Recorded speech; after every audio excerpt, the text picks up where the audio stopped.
Hey everyone! Welcome to my YouTube channel. I'm Kaori, Takee, and I've got two wonderful wrestling fans with me, joining me. Ann Campea. And Ryan Myers. And we are going to talk about SmackDown's pay-per-view, Clash of Champions.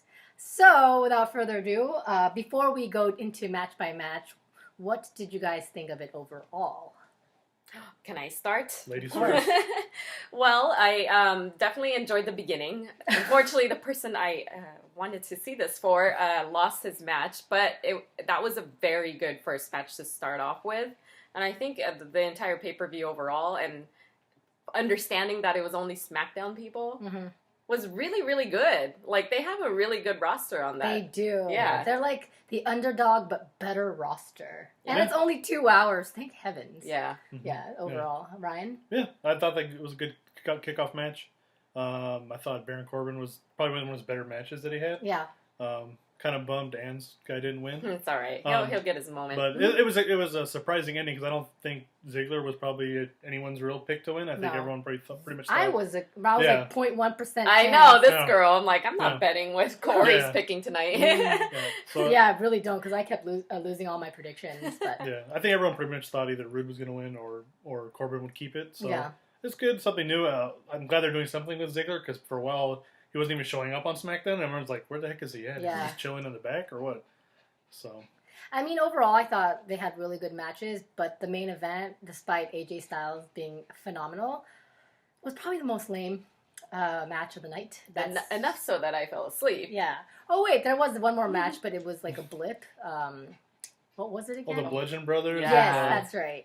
So maybe that was, one. That was, you said that was a bathroom break match, but it wasn't even enough time to get I know, I was like, I gotta come back. You literally got up and the bell rung and it was over. Yeah. All right, so we're not going to talk about the pre-show match, which was Ryder versus Mojo. Mojo won, but we are going to go down, and we're going to start with for the it was the United States Champion match was first. The United States Championship, Dolph Ziggler, Baron Corbin, and glorious Bobby Roode. So, we're going to talk about that one. I'm kind of pointing at you here because this is probably her favorite match. Yeah, and it was first, surprisingly. It was first, I enjoyed it thoroughly. Like, I thought they all showed their athleticism in the match. I thought they were all equals to each other.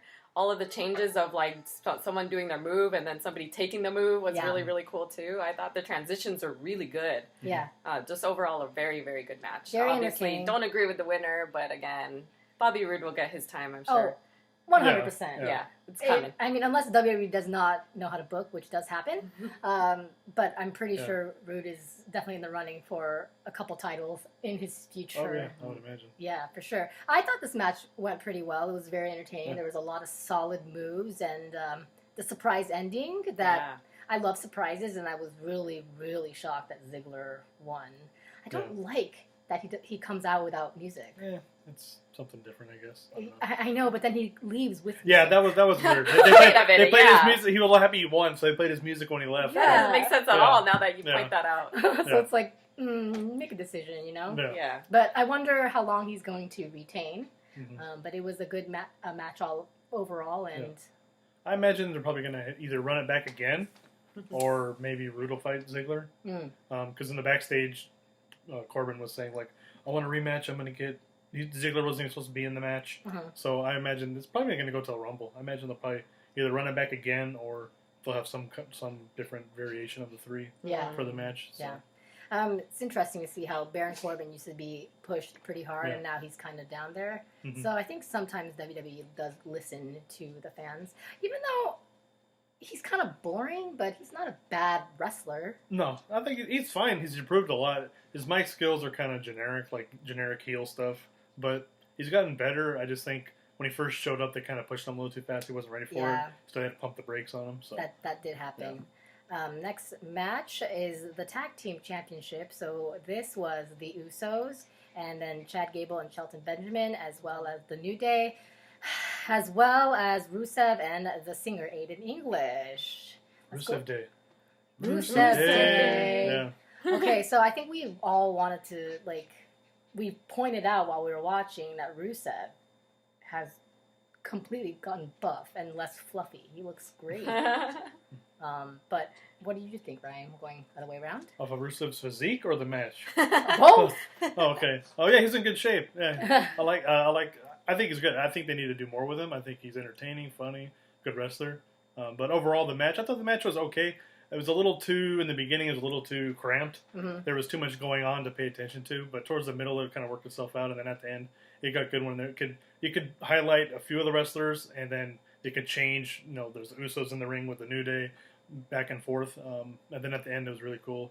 Gable German suplexing everybody pretty much. Mm-hmm. And then the Usos winning. I kind of thought they would win. I think they should keep the belts a little bit longer. Yeah. But I'd be interested to see who they're going to feud with now, because there's plenty of teams, but they've kind of beaten everybody. So for me, I again lost this prediction. I thought what a Rusev Day loser! would win because he's like getting over again. And Aiden English too. Yeah. Both them together. It was weird at first, but it's working. So it does. Well, the singing, Anne was like, "Oh, he's singing in the ring. I like it." Yeah, you got me with that one. Yeah. Might be buying that T-shirt too. But. Did you like this match? I did. I don't know who said it, but I don't think I've ever seen a tag match set up in this way, where they were all kind of just going after each other. Mm-hmm. I don't know how that different. referee was able to keep up with who was the legal man in the match, Mm-hmm. but I thought even the ref did a really good job. I think that type of setup versus the first match that we saw where there were 3 in the ring, I think that's more manageable, more easier to control than what was it, like 8 people fighting? Yeah. You could pick her up. We have a 4th panelist. But for me, like being a casual wrestling fan, I think one thing that I would highlight is like, oh my gosh, she's so excited. Oh, there we go. This is my tag team partner. This NWO Wolfpack over Wakame has here. something to say. Yeah. She's like, I think. There we go. Okay, come on over here, just chill. But what I was going with that is like the tag team, like the amount of tag teams that they have is kind of great. Like because in WWE the amount of tag teams can go like up and down quite a bit, and so the fact that they have so many and that they could do this type of match with that much talent is really cool. Well, save the Bludgeon Brothers. I think they have a lot of good tag teams. Yes. The thing with they're a good tag team, but the way they have them gimmicked with those hammers and all that stuff, and how they're talking like reading off cue cards. We're the Bludgeon Brothers. We're gonna defeat. It's a cosplay. They should just be them like what they were before, just as a tag team if they're gonna do it. Just Luke Harper. Yeah. I mean, God, I get there. Okay. So. Yeah, I thought this match was good, but I'm going to agree with you guys. It was kind of messy in the beginning, not for lack of still entertaining. It was just so many things. I feel like because we are watching at home, a lot of things we can't see because of the camera lacking. Right. I can't imagine watching that match in the arena. Yeah. You would not know what the hell's going on. No.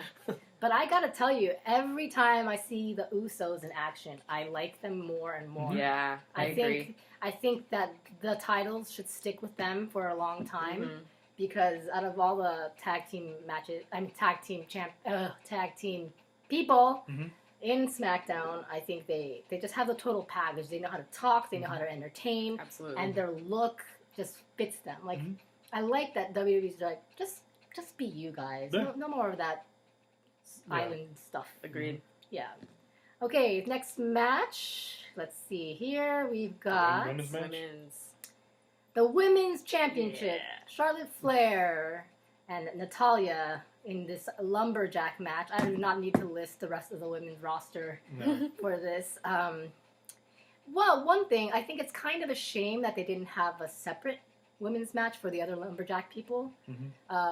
If they're going to have this riot squad or BS I think that it would have been smart to have them in a pay-per-view already because they're trying to come off so strong. Right. Yeah. This was their first pay-per-view, wasn't it? Yeah, interesting. Yeah. But overall, Charlotte did good. I thought it was a little botchy, to be honest with you, though. Like, overall, I feel like... Yeah, there was a lot of times where they were outside with the lumberjacks, and there was a lot of missed kicks and missed punches and stuff.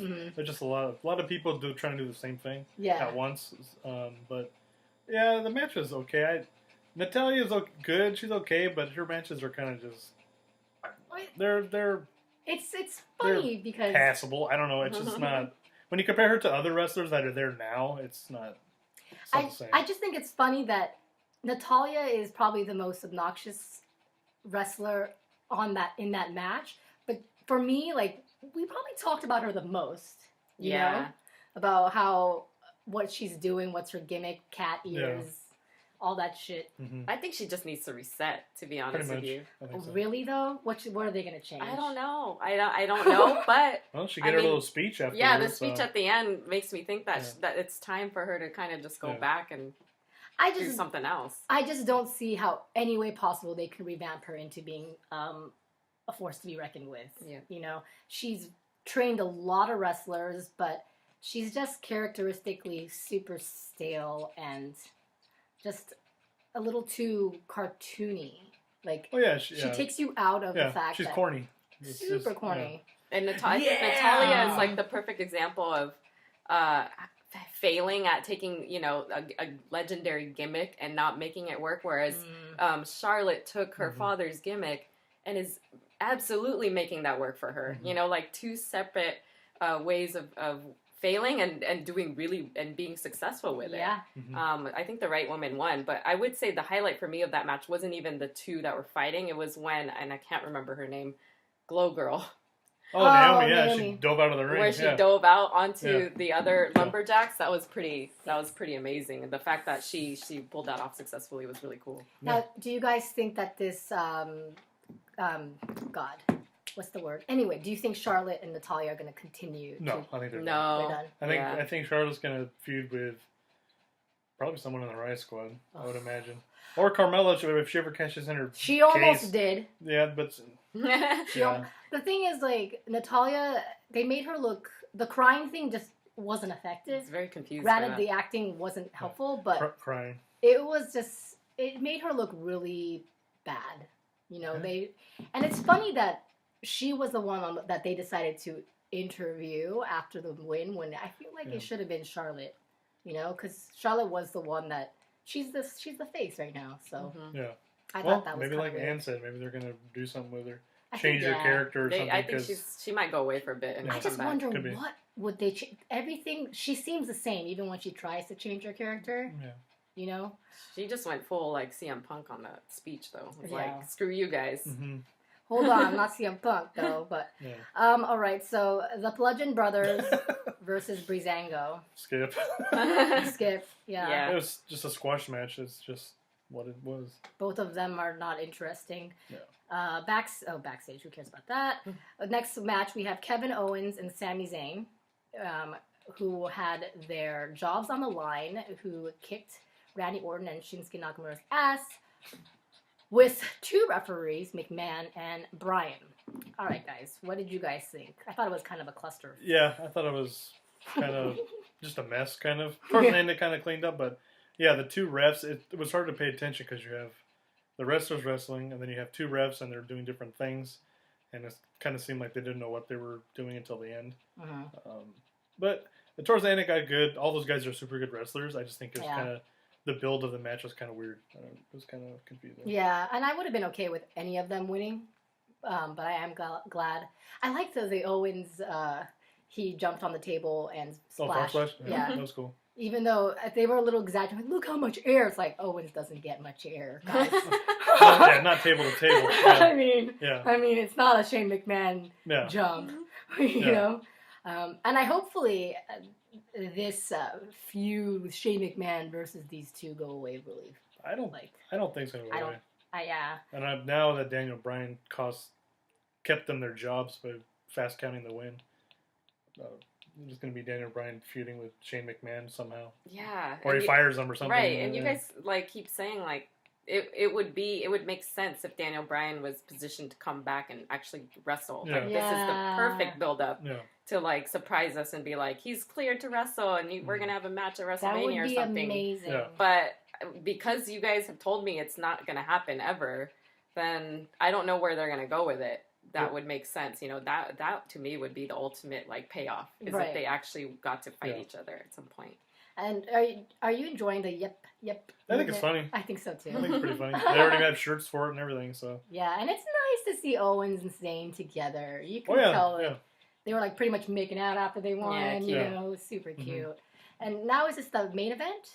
Yeah. Let's see here. I think so. Yeah. The main event. This pay-per-view went by pretty fast, actually. Yeah, it was quick. We have Jinder Mahal with the Singh brothers hanging out and versus AJ Styles. AJ Styles retained the title, thank goodness. What did you guys think? Well, I snoozed for part of it, so clearly you guys have my thoughts on it. We got you on this one. I mean, I almost snoozed. At the beginning of the match, it was slow, and I made a comment like, "Oh, he's working the leg, so it's going to be slow match." But towards the middle, it went faster. Jinder actually, to me, showed some moves he hasn't done before, so I think he's improved. He's still slow, and he has still had a lot of like rear naked chokeholds. He doesn't have enough carbs, so there's not enough energy. Yeah, and we were commenting on how his shorts matched his body, so it looked like he wasn't wearing shorts. The naked match. Yeah. Naked match. But overall, I thought it was that's probably the best AJ Ginger match I've seen so far. Did you say Ginger? Ginger, yeah, Ginger. No, Ginger Mahal. Yeah, AJ Ginger match. Definitely Ginger. I think it's really, for me, it's like really reminiscent of like when Shawn Michaels had to fight Undertaker. Mm-hmm. And it's just like two very different styles, and you got one guy who's super athletic and trying to make the match work, and then another guy who clearly cannot move as fast as the other one. Yeah, very and good so point. like, what's that balance? Mm-hmm. I don't know. I thought it was all right. Yeah. I'm glad AJ won. Yeah, and they did go like full circle with the leg part in the beginning, and at the end, AJ beat him with submission by using beat him submission clean in the middle, no interference, and all that. Thank God he won. I think and I think that will end Jinder and him in the title picture. Yeah, I think now AJ can move on to whoever he's going to fight at Royal Rumble, and then whoever he's going to fight at WrestleMania if he keeps the belt to WrestleMania. I hope he does, but now, do you think that Jinder is going to go into mid-card lane? I don't know. That's a good question because I think he got over as a heel because he had the belt, because fans didn't think he deserved the belt, so they booed him. Now that he doesn't have the belt, I'll be interested to see what they do, because the shtick with the Singh brothers will still work, but he's got to be fighting for something he kind of doesn't deserve. I think that's what gets him over as a heel. Mm-hmm. And I don't see him being a face, a good guy. No. So I don't.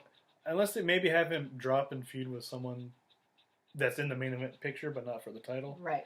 I think him dropping down to like mid card would be kind of a bad thing right off the bat. It kind of shows like we only used him for a little bit. Now he's back down to whatever. So, but knowing WWE, they don't always book stuff. I also thought, but people think, so we'll see what happens. I thought it was mighty cheesy that they decided to roll out the carpet.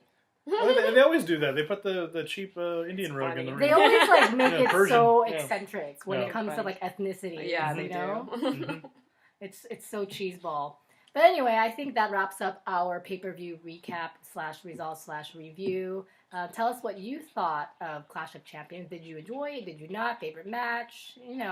Keep the conversation going. In the meantime, where can people follow you, Ryan? I'm on Twitter, RYMyers25. With your own shirt. Just kidding. Yeah. Oh, yeah. One world now. And? You guys can follow me at Ann Campea on Twitter and Instagram and Snapchat. You can follow us at Team Amasian on Twitter as well as Instagram, and you can follow me at KAORIOUS. Don't forget to press that thumbs up button, click subscribe, and tell a friend today, hey, we have a really small YouTube channel that should grow. And so, come back more for some wrestling talk or whatever talk we want to talk about, and we'll catch you later. Bye. Bye.